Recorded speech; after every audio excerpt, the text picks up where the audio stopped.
Bien.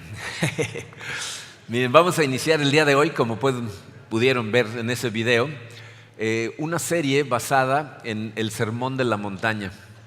Este sermón, varias personas me han expresado cuando se enteraron que lo íbamos a predicar. Me dicen, ese es mi sermón favorito. Es el sermón favorito de mucha gente.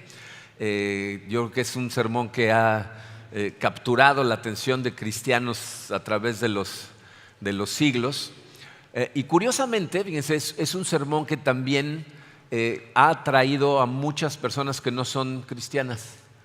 Yo he escuchado a oradores seculares utilizar porciones de este sermón en sus discursos, aunque normalmente lo hacen fuera de contexto, ¿no? O sea, no necesariamente lo contextualizan correctamente, pero lo utilizan. Y de hecho, fíjense, este es uno de los textos más citados de la Biblia, pero peor interpretados, ¿no? Muchas distorsiones provienen precisamente de este sermón, y por eso nos vamos a dar la tarea a partir del día de hoy de analizarlo a profundidad. Esto nos va a tomar tiempo, nos va a tomar algunos meses.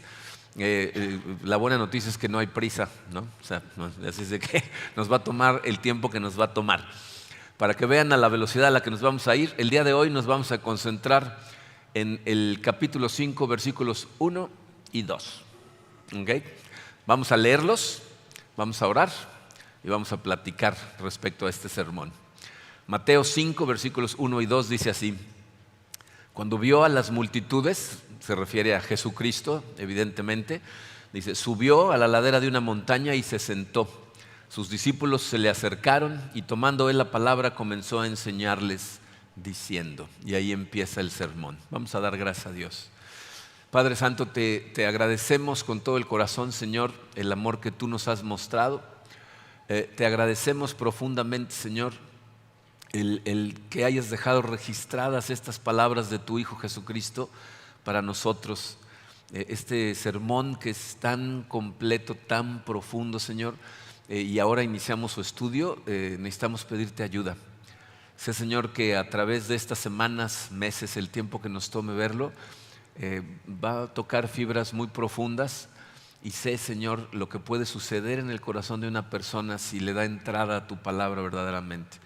Entonces te pido, Señor, que tú seas nuestro guía, que sea tu Espíritu el que nos hable. Permítenos tener un corazón receptivo a tu palabra, Padre. Te lo pido en el poderoso nombre de tu Hijo Jesucristo. Amén.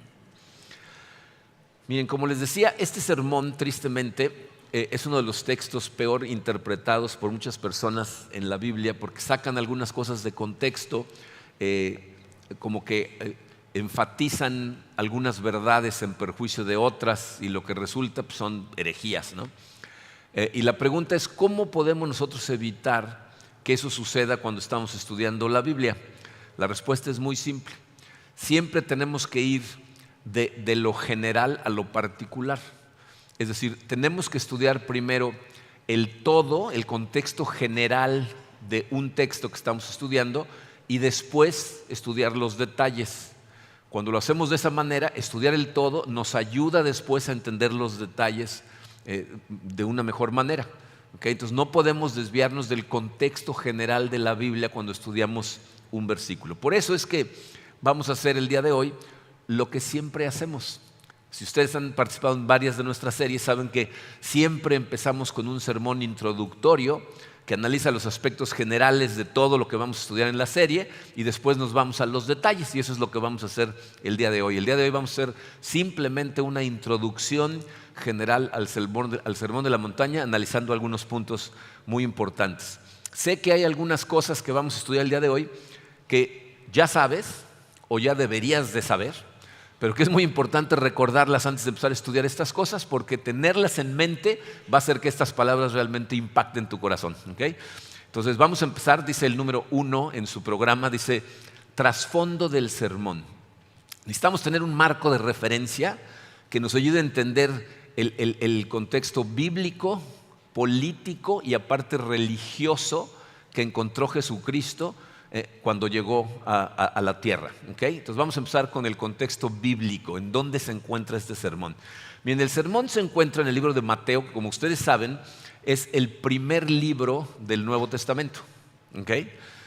Después de que Dios habló a través del profeta Malaquías en el Antiguo Testamento, viene un periodo de más o menos 400 años de absoluto silencio. No hay revelación por parte de Dios durante 400 años. Durante ese tiempo hubo un grupo de gente que la Biblia les llama el remanente fiel, gente que se mantuvo fiel a Dios y esperando que se cumplieran las promesas que le habían hecho a sus antepasados. ¿Qué promesas había hecho Dios? Pues desde Génesis prometió que iba a venir un niño, que iba a destrozar el trabajo del enemigo, y prometió que ese Mesías, ese Salvador, iba a venir a redimir a su pueblo e iba a cambiar el dolor y el lamento del pueblo en gozo. ¿Okay? Hay gente que se mantuvo fiel. Podemos ver ejemplos de eso al principio del Nuevo Testamento, cuando Jesucristo es presentado en el templo, ¿se acuerdan?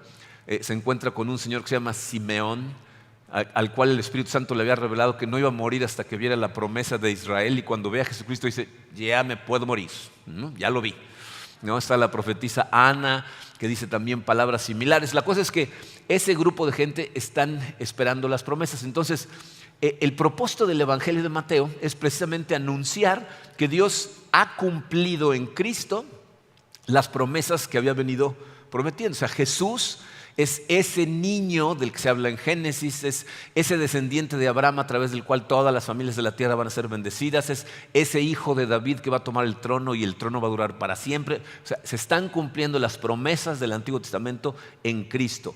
Por eso, encontramos en el Evangelio de Mateo, hay más citas acerca del Antiguo Testamento que en los otros 3 evangelios juntos. Porque Mateo le está tratando de probar a judíos que las promesas hechas a los judíos se estaban cumpliendo en Jesucristo. Entonces, visto de esa manera, puedes ver cómo el Evangelio de Mateo es como el vínculo perfecto entre el Antiguo Testamento y el Nuevo Testamento. Es lo que lo conecta, ¿no? Entonces, ahí en medio de este evangelio se encuentra el Sermón de la Montaña. Es el sermón más largo registrado, predicado por Jesucristo. Atraviesa 3 capítulos de Mateo, el capítulo 5, 6 y 7. Y lo que está delineando el Sermón de la Montaña es de alguna manera como el plan de gobierno del Mesías. O sea, el Mesías es el rey que llega a la tierra, pero la gente que lo está esperando no entiende el tipo de reino que viene a traer. Y entonces en el Sermón de la Montaña Jesucristo está explicando de qué se va a tratar su reino. ¿Okay? Entonces ese es el trasfondo bíblico, por eso está ahí. ¿Cuál es el trasfondo político con el que se encontró Cristo? Miren, esta pregunta se puede hacer de otra manera. ¿Qué esperaban los judíos que trajera el Mesías? Ese es el contexto político. Porque los judíos lo que esperaban era un líder político y religioso, porque Israel era una teocracia, o sea, estaba gobernado por la religión, y ellos pensaban que este líder iba a devolver a la nación su antigua grandeza.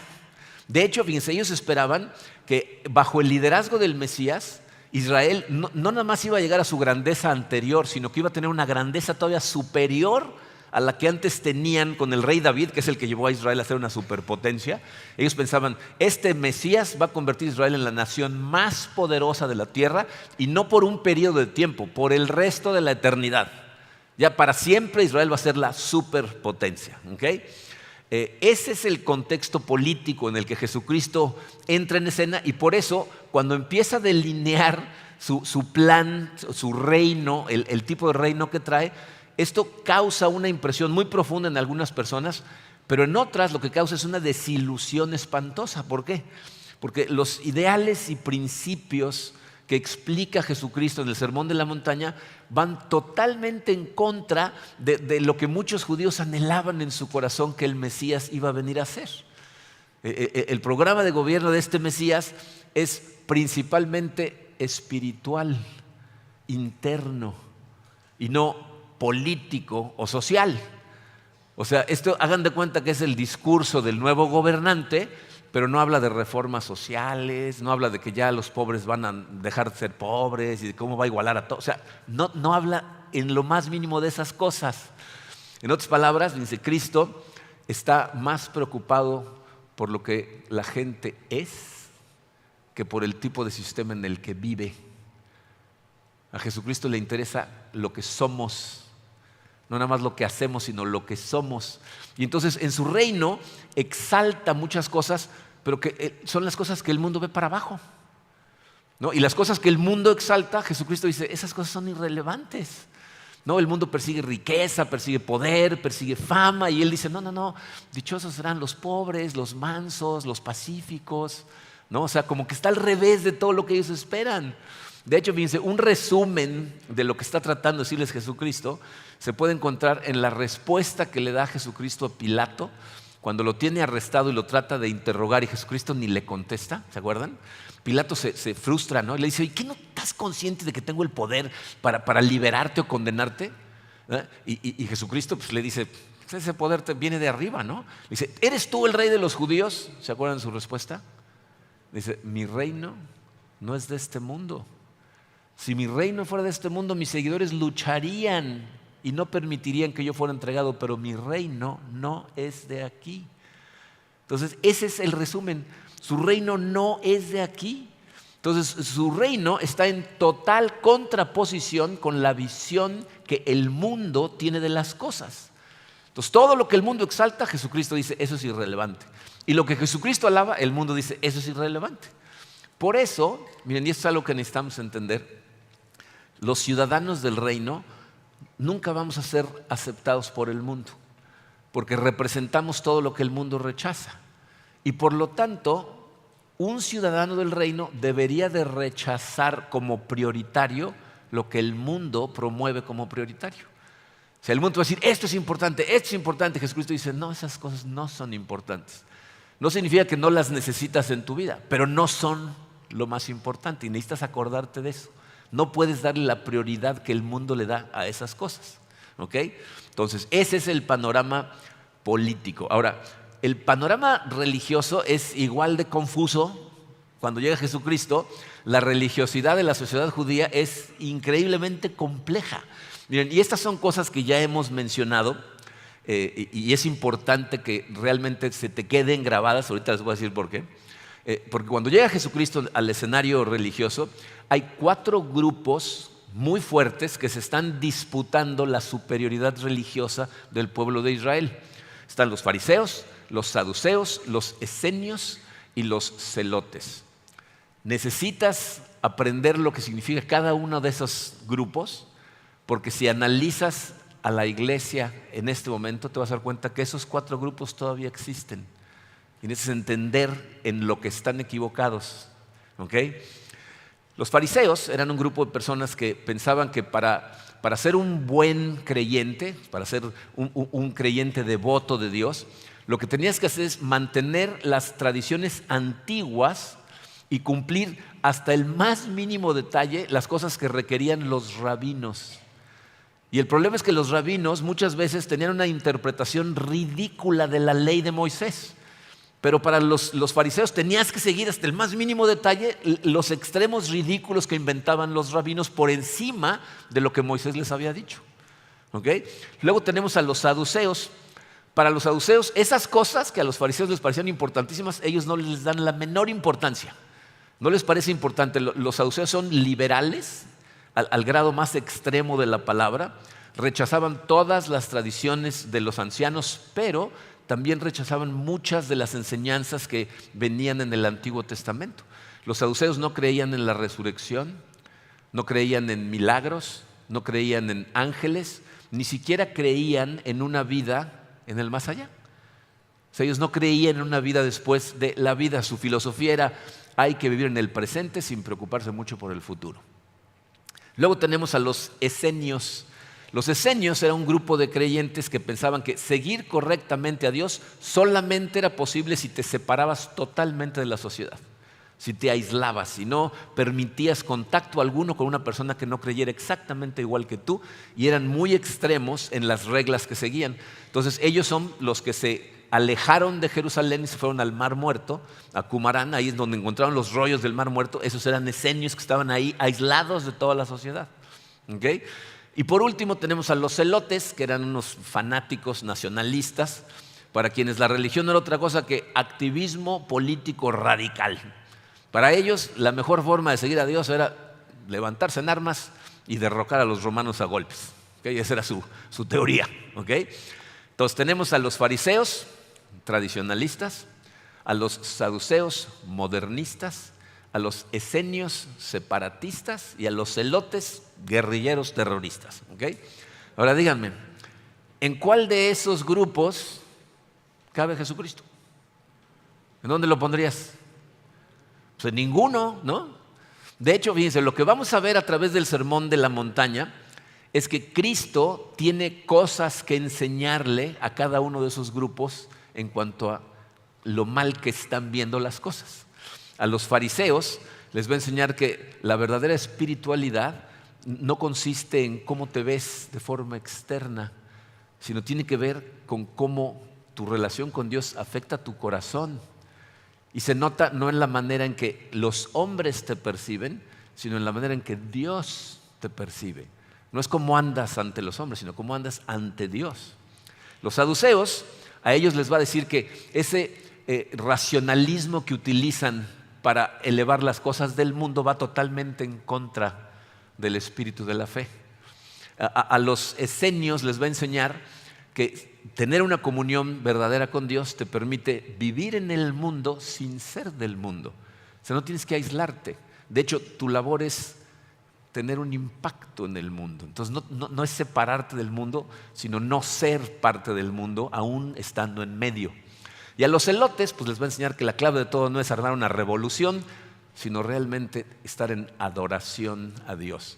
Pero si se fijan, conforme vayamos estudiando, a todos, a los 4 grupos, los va a llevar a la misma enseñanza.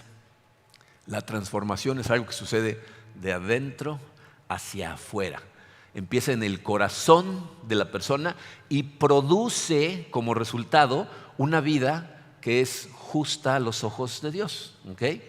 Entonces fíjense cuál es la lección general de lo que nos va a enseñar este sermón. Una persona que no tiene un corazón regenerado, o sea, que no tiene a Cristo en su corazón, no vive una vida correcta. Y si alguien no vive una vida correcta, quiere decir que no tiene a Cristo en su corazón. No ha sido regenerado su corazón. ¿Okay? Este es el trasfondo detrás del cual el sermón sucede. ¿Okay?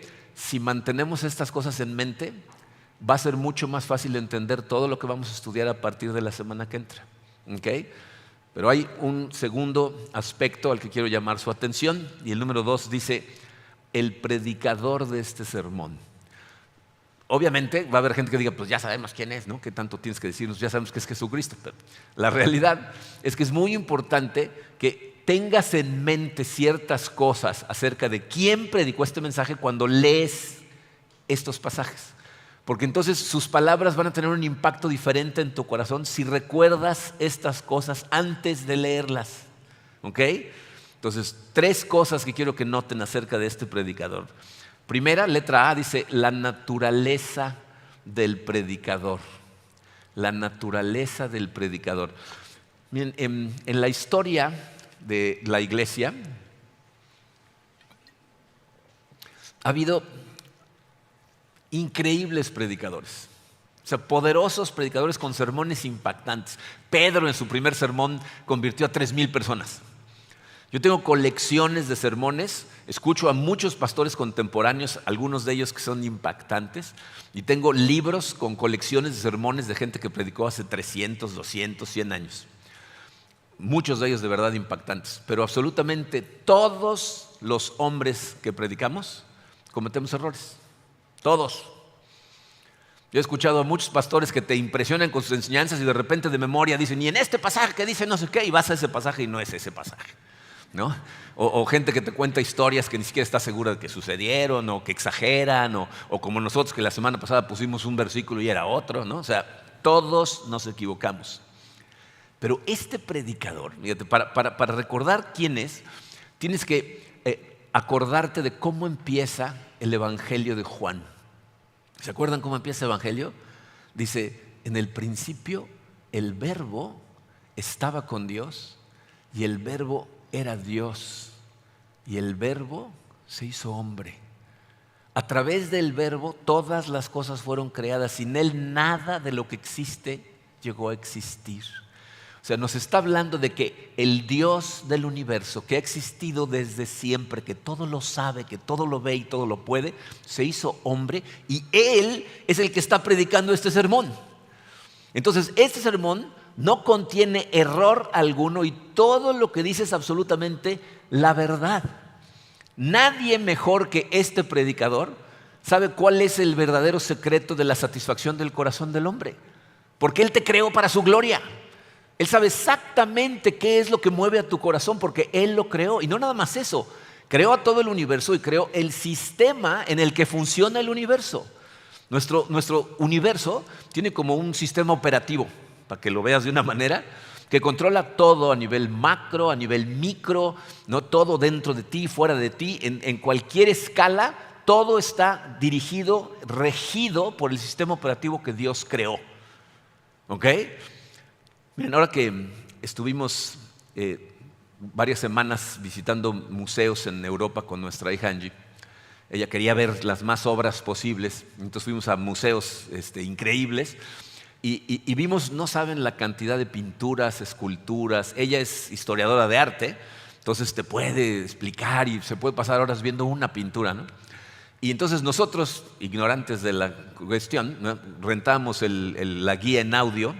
Y no sé si han visto un museo con una guía de audio, pero es muy interesante porque te van hablando de quiénes son los que hicieron la obra, qué estaba pasando en su época, por qué lo pintaron como lo pintaron. O sea, interpretan la obra para ti. Pero hay algunas obras que ellos saben quién las pintó, algunas incluso están firmadas, y los pintores mismos dijeron de qué se trataba su obra. Hay otras que las encontraron y ellos deducen que son de algún pintor, y luego expertos en arte interpretan lo que significa la pintura. Y entonces de repente oyes en el audio cosas como te dicen, y entonces ves esa luna que está medio roja, y eso significa que la gente en ese momento estaba pasando por esto. Y ves el color atrás del árbol, eso significa. Y te da una interpretación, ¿no? Yo me preguntaba, ¿y no será posible que estuviera pintando una cosa y llega un experto y inventó algo acerca de qué estaba pintando? A lo mejor ellos vieron ahí una escena política pintada y él estaba pintando el jardín de atrás de su casa, ¿no? O sea, ¿cómo sabemos? Si ni sabemos quién lo pintó, ¿cómo vamos a saber qué estaba pintando, no? Y entonces me pasó este pensamiento por la cabeza. ¿No sería maravilloso que fueran específicamente los pintores que hicieron estas obras que te la describieran? Y eso es lo maravilloso de este sermón. El autor de la vida, el autor de la creación, te está dando una explicación de cómo funciona todo. Entonces, todo lo que dice este sermón no lo está diciendo al tanteo. Te está diciendo la verdad. No una, la única y posible verdad. Entonces, cuando leas el Sermón del Monte, recuerda quién está hablando, porque su naturaleza es divina, es eterna y es perfecta. Lo vas a leer de otra manera si te acuerdas de eso. Pero todavía más, fíjense, letra B, el carácter del predicador. El carácter del predicador. Hay un comentarista que escribió esto con respecto a este sermón. Dice, este sermón es la verdad transmitida a través del carácter del predicador. ¿Qué está diciendo? Fíjense, todos nosotros cuando vamos a la iglesia, pues yo hay veces que voy a escuchar a pastores predicar o escucho a pastores predicar por audio o video. Cuando tú vas a la iglesia, no nada más vas a oír un sermón, vas a escuchar a una persona predicar un sermón. ¿Están de acuerdo? Pero si tú llegas a conocer a esa persona y el carácter de la persona no te convence, su mensaje deja de convencerte. ¿Lo han notado? O sea, históricamente, acaba de suceder hace apenas unos años una cosa muy triste. Uno de los apologistas, o sea, de los defensores de la Biblia más poderosos que habíamos tenido en nuestra generación, falleció hace algunos años. Y después de que falleció, muchas mujeres empezaron a salir diciendo, pues es que él hizo esto y me hizo esto. Y entonces la familia, que él dejó una fundación a su nombre, hicieron una investigación y se dieron cuenta de que todo lo que estaban diciendo esas mujeres era verdad. Entonces la reputación de este señor quedó destrozada absolutamente y yo me di cuenta que me pasaba algo a mí extraño. Sus mensajes son poderosísimos, pero ahora empiezo a escuchar uno de sus mensajes y digo, no, ya no. ya no puedo escuchar a este cuate. O sea, ya no me convence su mensaje porque su carácter no me convence. Y aquí es en donde radica el poder de este sermón. Porque aquí no nada más nos impactan las palabras del predicador, nos impacta el predicador de las palabras. Porque Jesucristo, miren, si tú quieres interpretar correctamente este sermón, lo que tienes que hacer es estudiar la vida de Jesucristo. Te vas a dar cuenta que Él ejemplificó con su vida todo lo que enseñó en este sermón. Su vida entera fue un sermón. Piensen en eso. Miren, Jesucristo, nos dice en la Biblia, pasó con algunos de sus discípulos 3 años, con los que menos tiempo, más o menos 2 años, en donde estuvo con ellos todos los días, todo el día, dormían, comían, desayunaban, cenaban. De repente se les desapareció un rato para orar y lo andaban correteando. Pero esa era la relación entre un maestro y un discípulo. Pasaban el tiempo juntos todo el tiempo, día tras día. Y yo nada más quiero que trates de contestar esta pregunta. ¿Cuánto tiempo le tomaría a una persona que pasara contigo día y noche durante 3 años? ¿Cuánto tiempo le tomaría identificar tus imperfecciones? ¿Cuánto tiempo? Sabemos unos más hipócritas que otros, ¿no? O sea, unos somos mejores actores. Sí, eso es lo que significa la palabra hipócrita, actor, no se sientan ofendidos. Pero hay unos que pueden pretender mejor que otros, pero es una cuestión de tiempo. ¿Están de acuerdo? Esa es la cubetada de agua fría después de la luna de miel, ¿no? Cuando tú pensabas que te casaste con la persona perfecta y de repente dices, pues no tan perfecta, ¿no? ¿No? De repente, ¿no? Pero en cambio de Jesucristo, sus mismos discípulos que vivieron con Él 3 años dijeron, en este hombre nunca hubo pecado, jamás dijo una mentira, jamás hizo algo equivocado. Sus mismos discípulos estuvieron dispuestos a morir defendiendo su deidad. Este sermón es poderoso porque Cristo lo predicó. Cada una de sus palabras llevan el sello de su deidad, del hecho de que es Dios hecho hombre. ¿Y cuál fue el resultado de esas palabras? O sea, al final del sermón, en el capítulo 7, versículos 28 y 29, nos lo dicen. Dice, cuando Jesús terminó de decir estas cosas, las multitudes se asombraron de su enseñanza, porque les enseñaba como quien tenía autoridad y no como los maestros de la ley. O sea, él hablaba con la autoridad que tiene Dios para hablar. Ustedes han notado la diferencia entre una persona que habla con seguridad y una persona que medio titubea. Jesucristo hablaba con la autoridad que tiene el Mesías, el Hijo de Dios. ¿Ok? Y en tercero, quiero que vean la solemnidad del predicador. ¿A qué me refiero con esto? Hay 2 detalles en esos versículos que leímos que es muy fácil que pasen desapercibidos. De hecho, es normal que pasen desapercibidos porque esas frases no significan para nosotros hoy lo que significaban en ese entonces.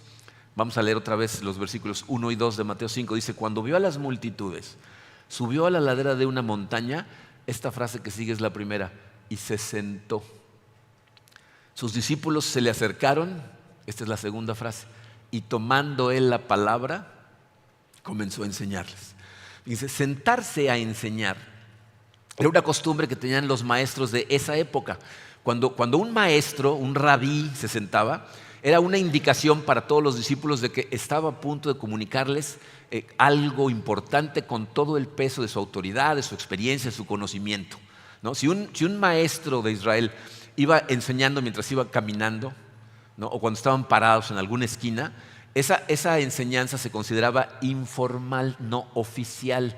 Pero cuando se sentaban a enseñar, la enseñanza como que tomaba un matiz diferente, una importancia diferente para los escuchas. Vean, por ejemplo, lo que dice Mateo 23, versículo 2.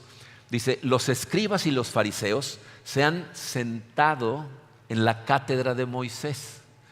Ahí hay una palabra que está en griego, no traducida al español, la palabra cátedra. ¿Saben qué significa cátedra en griego literalmente? Significa sillón, silla, asiento. O sea, lo que diría si hubieran traducido toda la frase es, los escribas y fariseos se han sentado en el sillón de Moisés, en la silla de Moisés, ¿no? Entonces, se refiere a que el asiento desde el cual los rabinos de Israel se sentaban haciendo uso de su autoridad como maestros, la cátedra. ¿Han escuchado el término ex cátedra? ¿Alguna vez han oído eso? Esto es un término que utiliza la Iglesia Católica. Dicen, cuando el Papa habla ex cátedra, es infalible. ¿Qué significa ex cátedra? Sentado en la silla, pero ellos dicen que es de San Pedro. Ha de traer una etiqueta que dice eso, porque San Pedro nunca anduvo por ahí, pero bueno. Pero ese es el significado de la palabra. Cuando dicen va a hablar ex cátedra, están diciendo, está hablando sentado. O sea, le da una importancia diferente a la enseñanza. Y Jesucristo, esa era su costumbre. Cuando enseñaba cosas importantes, las enseñaba sentado. Fíjense lo que dice Jesucristo cuando llegan a arrestarlo en Mateo 26:55. Les dice, ¿acaso soy un bandido para que vengan con espadas y palos a arrestarme? Todos los días me sentaba a enseñar en el templo y no me prendieron. Ahí está diciendo, enseñaba con autoridad en el templo y nunca se atrevieron a arrestarme ahí. Entonces, eso hace la enseñanza solemne, pero todavía más solemne cuando se combina con la frase tomando él la palabra. Dependiendo de la versión que tengas de la Biblia, a lo mejor ves que dice y abriendo la boca. Como lo traduzcas al español, es un modismo judío que significa está a punto de transmitir algo con toda la seriedad de su conocimiento. Entonces, esas dos juntas nos dicen que ese mensaje que estaba enseñando llevaba el sello de su autoridad mesiánica. Era un comunicado oficial en donde nos estaba diciendo cuál iba a ser la normativa espiritual de su reino. Voy a hacer un comentario muy rápido, que es algo que me parece interesante que sepan, porque algunas personas dicen, ¿por qué lo enseñó en una montaña? ¿Por qué no dijo este sermón sentado en una sinagoga? ¿No? Fíjense, Karina me decía que esta semana estaba haciendo un estudio, un devocional, y la mujer que escribió el devocional estaba haciendo un estudio acerca de la importancia de las montañas o de los montes, como lo quieras traducir, en la Escritura. ¿No? ¿Por qué en una montaña? Fíjense, tenemos que recordar que fue en una montaña en donde Dios le entrega la ley a Moisés. Y ahora en otra, Jesucristo está pronunciando un sermón que, entre otras cosas, explica cuál es la correcta interpretación de las leyes que le dio a Moisés en la otra montaña. De hecho, en la primera montaña, Dios está atacando los efectos del pecado, y en el sermón de la montaña, Jesucristo está hablando de la fuente de los pecados. Y luego va a venir otro monte, el Calvario, en el que Cristo va a ser crucificado, cargando sobre sí la maldición de la ley, pero redimiendo a su gente para liberarla, para que pueda vivir de la manera en que Él predica en el sermón de la montaña. Entonces las tres montañas están relacionadas, pero bueno, ese es un dato interesante nada más. Ya vimos el trasfondo, ya vimos al predicador, ahora viene un punto muy importante. Sus oyentes, dice el punto número 3, ¿para quiénes estaba destinado el sermón? Bien, esa pregunta es muy importante en ese entonces y hoy, es decir, ¿a quién le estaba dirigiendo sus palabras cuando dio este sermón? ¿Y para quién se aplican hoy esas palabras? Esto es muy importante porque de esta respuesta provienen muchas de las distorsiones acerca de este sermón. ¿Okay? Hay gente que piensa que Jesús le está hablando a la gente que está presente que no conoce a Dios, que se está dirigiendo a los no creyentes, a los que no saben cómo se tiene una relación con Dios, y les está mostrando cuál es el camino a la salvación. Si eso fuera cierto, entonces lo que estaría enseñando Jesucristo es que el camino a la salvación es absolutamente por obras y no por gracia. Si les está diciendo para ser salvo tienes que hacer esto y esto y esto y esto, y entonces la salvación es por obras. Y por eso les digo que es importante ver estas cosas bajo la luz de toda la Escritura, porque no hace falta más que irnos a Efesios 2, versículos 8 y 9, para saber que esa interpretación está equivocada. Porque el apóstol Pablo nos dice en ese pasaje, porque por gracia ustedes han sido salvados mediante la fe. Esto no procede de ustedes, sino que es el regalo de Dios. Y la clave está en el versículo 9, no por obras, para que nadie se jacte. ¿Okay? Entonces, el sermón de la montaña no enseña un camino a la salvación. No es obedeciendo reglas que te conviertes en un cristiano. Lo que significa es que si somos cristianos, entonces estas características que va a enseñar Jesucristo son lo que caracteriza, valga la redundancia, lo que caracteriza tu vida. Se ven en la vida de un creyente. Ahorita voy a hablar más al respecto de eso. Voy a mencionar de forma muy breve otra distorsión. No los quiero meter en una complicación si ni siquiera aparece en tu radar este tipo de cosas, pero hay un grupo de creyentes que piensan que estas enseñanzas fueron dadas para un tiempo diferente. O sea, ellos dividen la Biblia en tiempos y dicen, esta enseñanza es para la época del milenio, no para nosotros. Y entonces piensan que estas enseñanzas son secundarias para un cristiano hoy y van a ser primarias cuando Cristo regrese e instaure el milenio, en donde vamos a estar en perfección con Él. Obviamente esa interpretación tiene muchos problemas, porque para empezar todas las enseñanzas del Sermón de la Montaña están en presente. O sea, Jesucristo dice, dichosos los pobres en espíritu, porque de ellos es el reino de los cielos. No dice será, está hablando de hoy, ahorita, en este momento. Muchas de las enseñanzas que se dan en el Sermón de la Montaña se repiten en el Nuevo Testamento y su aplicación explicada en el Nuevo Testamento es para hoy, para ahorita. Y aparte es una contradicción total pensar de esa manera, porque, por ejemplo, hay una parte en la que Jesucristo dice, dichosos serán los perseguidos por causa de la justicia. En el milenio, ¿quién nos va a estar persiguiendo? Si ahí nada más va a haber gente que ya no puede pecar. Total, si tú eres creyente, estás bajo las leyes del Rey del Universo hoy, ahorita. ¿Ok? Tenemos que reconocer una cosa. Nadie de este lado de la vida puede cumplir a la perfección las cosas que nos enseña el Sermón de la Montaña. La Biblia dice que todos han pecado y estamos cortos de la gloria de Dios. Dice, se han privado, pero esa palabra se puede traducir, se quedan cortos de la gloria de Dios. ¿Por qué cortos? Porque Dios es perfecto y demanda perfección, pero siempre nos quedamos cortos a la perfección de Dios. Por eso la salvación es por gracia, porque si fuera por obras, no se salvaría a nadie. ¿Okay? Todos nos vamos a quedar cortos de la gloria de Dios. ¿Okay? Nunca vamos a enseñar aquí que alguien puede llegar un momento en donde diga, ya alcancé la perfección. Eso es imposible, pero tampoco vamos a, de alguna manera, rebajar las demandas que hace Dios a nuestra santidad simplemente para hacerte el camino más fácil a ser cristiano.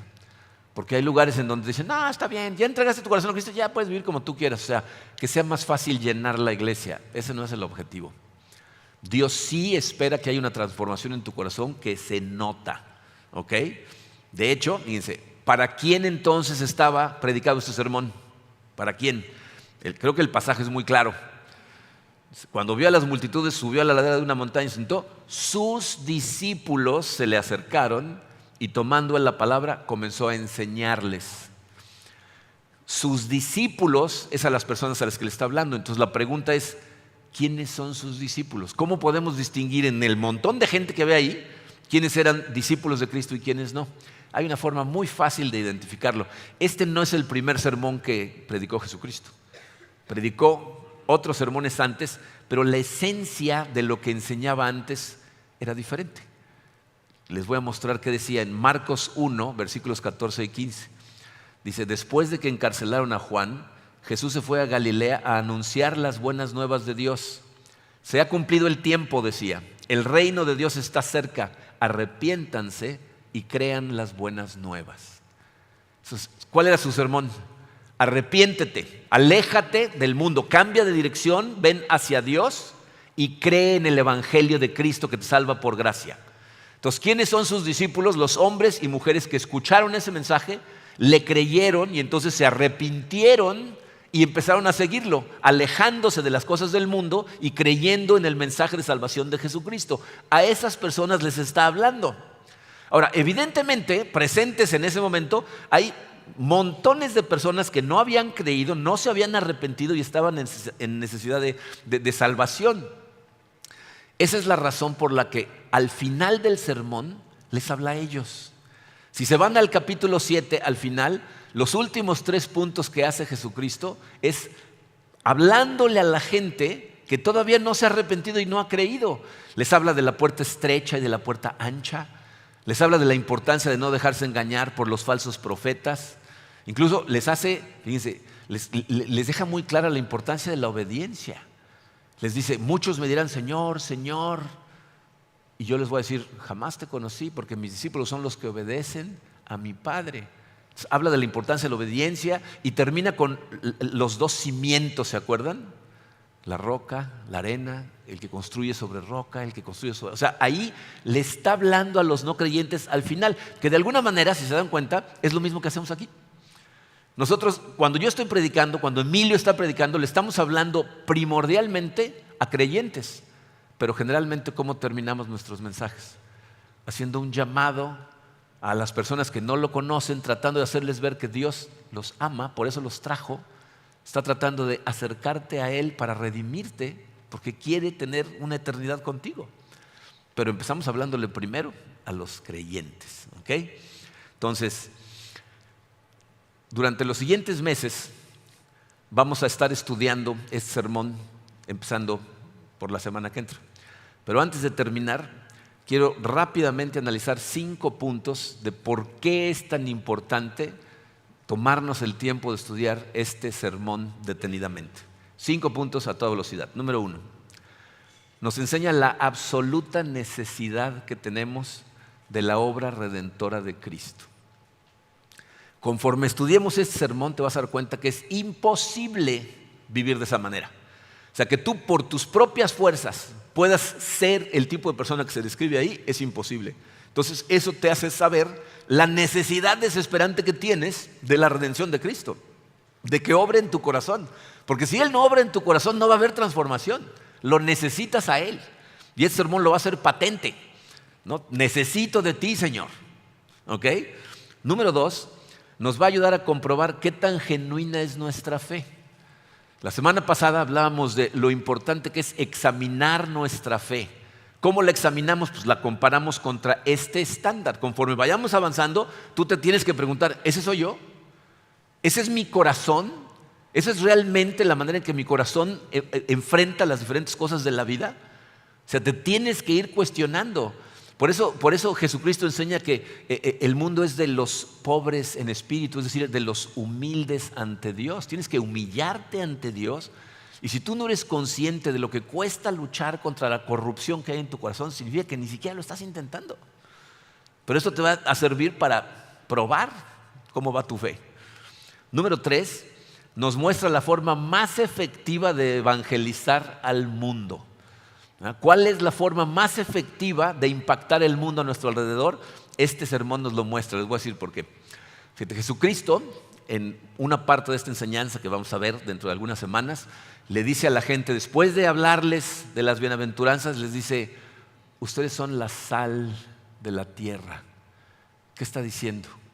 Hay diferentes formas de interpretar eso, ¿no? Puede estar diciendo, ustedes son lo que le da un sabor diferente a la sociedad en la que viven. O ustedes son, la sal sirve para preservar, ¿no? Ustedes son los preservadores de la moralidad que Dios nos enseña en su palabra. En otras palabras nos está diciendo, ustedes deben ser diferentes. La gente tiene que verlos y notar que hay una diferencia en la manera en la que tú vives tu vida, enfrentas tus problemas, tu adversidad. Tienes que ser diferente.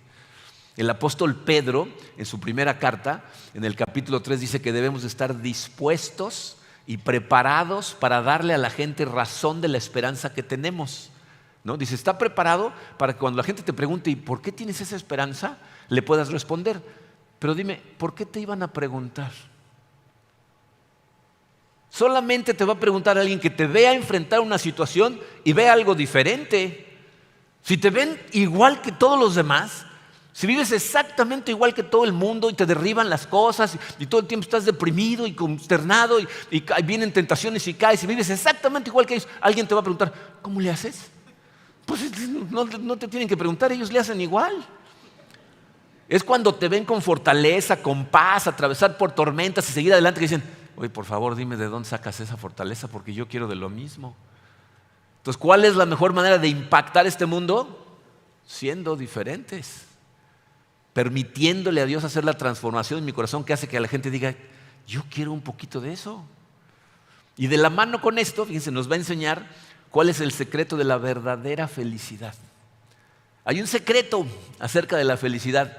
Y miren, no me voy a meter mucho en esto porque este es el material de nuestro sermón de la semana que entra. Pero nada más quiero que consideres esto. Yo no sé si eres feliz en este momento o no. ¿Ok? pero llevas tratando de ser feliz la cantidad de años que llevas vivo. Porque el ser humano todo lo que hace lo hace para tratar de ser feliz, todo. Está dentro de nosotros. Dios lo puso ahí para que lo buscáramos. Pero nosotros andamos persiguiendo cosas, y si eres infeliz en este momento, la pregunta no es ¿por qué soy infeliz? La pregunta es ¿qué será lo que realmente me hace feliz? Porque todo lo que he andado persiguiendo evidentemente no funciona. Si no eres muy feliz, que digamos, tienes que cuestionar por qué has estado persiguiendo lo que has estado persiguiendo. En este sermón nos van a decir ¿cuál es el secreto de la felicidad? Que lo van a ver en otras semanas, para que vengan, ¿ok? Y el punto número 5, este sermón proclama cuál es el único estilo de vida que es agradable a los ojos de Dios. No hay otra forma de agradar a Dios. O sea, tenemos que tener fe en Dios, que permite la entrada del Espíritu Santo, transforma nuestro corazón y nos ayuda a vivir de esta manera. Miren, yo de verdad le pido a Dios que nos dé un corazón blandito, un corazón dispuesto, porque te puedo decir sin temor a equivocarme, todo aquel que escuche estas palabras y las ponga en práctica, ¿verdad?, su vida va a ser radicalmente transformada. Son palabras de Jesucristo, no mías. No por fuerza de voluntad, sino porque le vas a permitir al Espíritu Santo hacer su trabajo en tu corazón, y entonces vas a poder vivir cada vez más cerca de ese estándar. No va a haber perfección, pero va a haber diferencia. Y esa es mi esperanza para todos nosotros. Vamos a orar. Padre, nos estamos embarcando en este estudio que, como ya lo hemos estado estudiando, es muy profundo, muy retador, Señor. Y sé que a muchos de nosotros nada más de entrada nos tiemblan las rodillas de pensar en estas cosas, pero te pido, Señor, que llenes nuestro corazón en este momento con tu paz, con el saber que no es en nuestra fortaleza, no es con nuestra sabiduría, sino con nuestra humildad y nuestra disposición a permitirte trabajar en nosotros. Entonces, danos esa humildad, Señor. Danos esa fortaleza que necesitamos para ir a ti, para reconocer, Señor, que te necesitamos. Trabaja durante esta serie en nuestros corazones, Señor, y te pido que haya una transformación radical en toda nuestra iglesia, de manera que seamos verdaderamente una herramienta en tus manos para impactar a este mundo en el que vivimos. Te pedimos todas estas cosas, Señor, en el poderoso nombre de tu Hijo Jesucristo.